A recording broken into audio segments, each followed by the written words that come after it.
Graças a Deus acabou o carnaval, agora vamos voltar ao trabalho.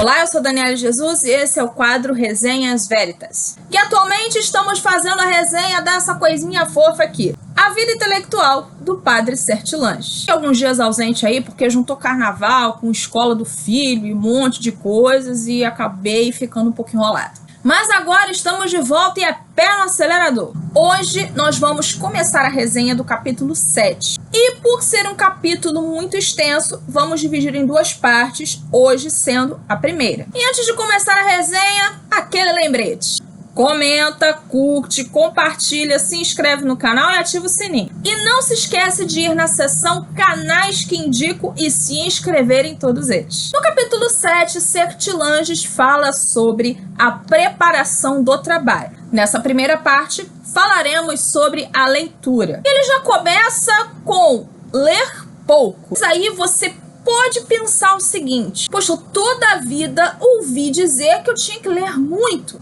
Calma aí, pequeno gafanhoto, que eu vou te ensinar. Ora, a leitura é um meio universal de aprender e é a preparação imediata ou distante de toda a produção. A leitura é linda, maravilhosa, você precisa ler, mas, todavia, porém, contudo, saber ler e utilizar as leituras, portanto, é para o homem de estudos uma necessidade primordial. Ou seja, não é só ler muito, você tem que aprender a ler. Dani, pelo amor de Deus, eu sou alfabetizado. Não é disso não, criatura. Calma aí que eu vou te explicar. Muitas pessoas dizem ter paixão pela leitura. Isso é muito bom até a página 2. Porque do que adianta você ter paixão pela leitura se o que você consome é isso aqui?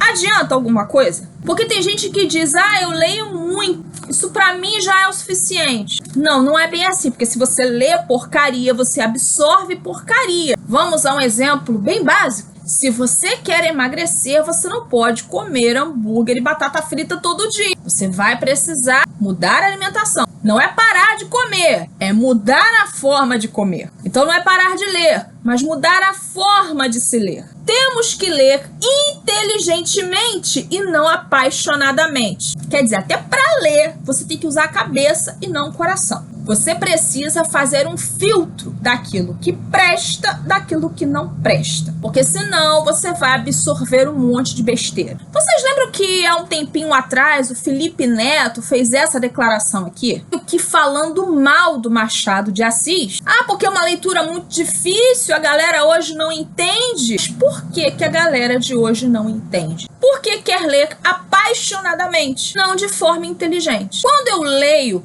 personalidades como Machado de Assis, Graciliano Ramos, entre outros, eu estou, primeiro, formando o meu imaginário. É algo que Olavo sempre falou que nós deveríamos fazer. Um segundo ponto é que leituras como essas, de Machado de Assis, Graciliano Ramos, entre outros, ajudam na língua portuguesa. Porque a leitura fará com que eu memorize qual é a forma correta de se escrever as palavras e vai enriquecer o meu vocabulário. Então não é porque você está lendo um livro simplesmente que está tudo bem, não. É a procedência desse livro, que livro é esse, como é que é a gramática desse livro. Isso tudo é muito importante e conta. Outra coisa que a galera intelectual tem são aquelas metas de ler páginas. Eu tenho que ler 30, 40 páginas por dia. Vamos lá, adianta você ler 30 páginas por dia e não absorver nada do que está escrito ali? A leitura desordenada entorpece o espírito, não o alimenta. Torna-o pouco a pouco incapaz de reflexão e de concentração e, por conseguinte, de produção. Então, às vezes, é muito melhor você ler 1 ou 2 páginas por dia, mas que ali você entregue o seu espírito, entregue ali a sua alma àquilo que você está fazendo. E conte sempre com um caderninho e um lápis para você fazer as suas anotações. Já na época que o Sertilanges escreveu essa obra, era muito comum falar que deveria se estar atualizado. ele dá um alerta muito importante. Tome cuidado para que a atualidade não esgote todas as suas possibilidades para o trabalho e, em vez de levá-lo adiante, paralise-o. De tanto você querer estar atualizado, você acaba esquecendo de si mesmo e esquecendo de quem você é. E sobre jornais? E na época dos Sertilanges, obviamente, eram os impressos, mas hoje a gente pode trazer aí para CNN, Globo News, etc. Os jornais, defenda-se deles com uma energia que a constância e a indiscrição de seus ataques tornaram imprescindível. Ou seja, sua televisão não precisa ficar ligada lá na Globo News, não. No item 2, Sertilanges fala sobre escolher. Escolher os livros é muito importante. Ele também fala de escolher nos livros. E vamos falar sobre escolher os livros. Não acreditar nas propagandas interesseiras, nem nos títulos aliciantes. Ter conselheiros fiéis e peritos. Só beber nas fontes. Frequentar somente a elite dos pensadores. Só ler em primeira mão lá onde brilham as ideias mestras. Então, tudo que for ali da elite literária, fique à vontade para escolher.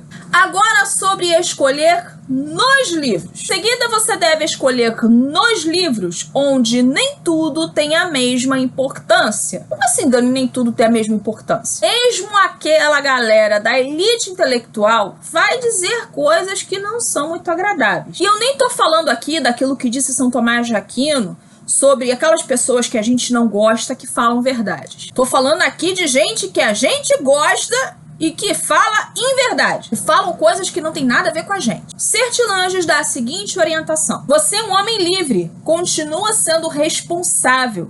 Mantenha suficiente reserva para proteger sua alma e, se preciso for, defendê-la. Filtrar para depurar é com frequência necessário ao longo de uma leitura. Aqui Sertilanges assemelha muito aquilo que o apóstolo Paulo já disse. Examinai tudo e retém o que é bom. No terceiro tópico, Sertilanges fala sobre os 4 tipos de leitura. Leituras de fundo, leituras de ocasião, leituras de estímulo ou edificação, e leituras de repouso. As leituras de fundo são aquelas em que você vai se aprofundar mais, onde o autor será uma espécie de pai espiritual. São aqueles autores que vão te servir ali como um parâmetro. No meu caso, é o Roger Scruton. Sertilanges orienta que São Tomás seja um desses autores. E não apenas um autor sozinho, mas 3 ou 4 ali no máximo. A leitura de ocasião é aquela leitura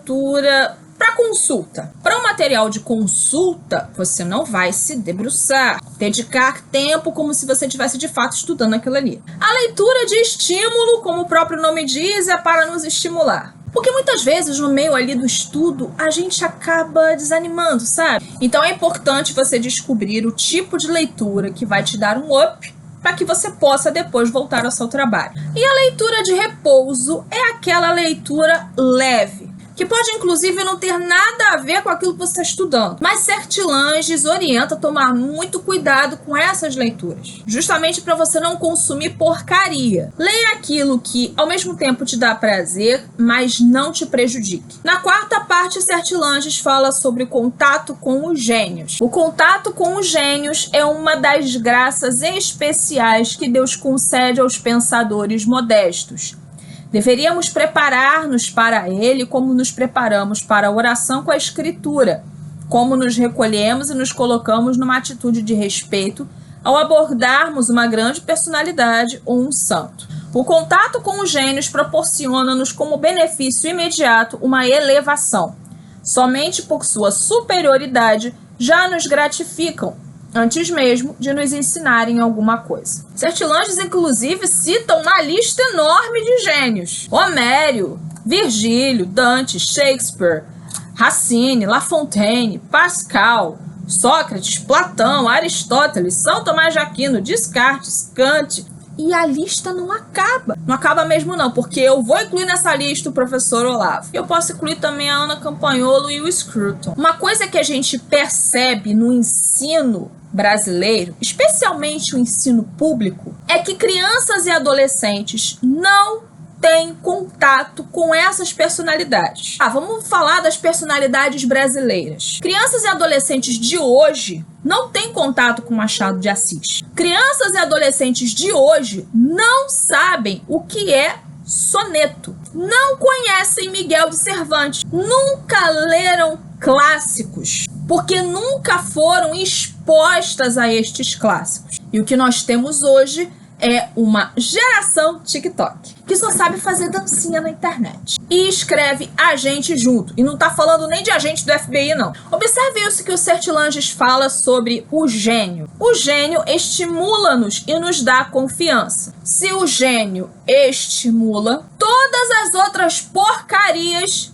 desanimam. E nós vemos o resultado no ensino brasileiro. Uma geração de filhotinhos de Paulo Freire que não sabe diferenciar o mas do mais, mas que acham que tem senso crítico pra tudo, que querem falar de política e o caramba 4 e ficam repetindo sempre as mesmas baboseiras dos outros. Esse é o resultado de se abolir o contato das crianças e adolescentes com os gênios da literatura. Na quinta parte, Sertilanges fala sobre conciliar em vez de se opor. O espírito crítico, ele tem as suas aplicações, mas nem sempre dá certo a gente tentar pegar um autor e contrapor com outro. É muito melhor ver o que eles têm em comum. Lembrem-se o que já falamos desde o início, que o intelectual busca a verdade. Quem quiser adquirir no convívio com os autores não atitudes de combate, mas a verdade e a perspicácia, deve cultivar esse espírito de acomodação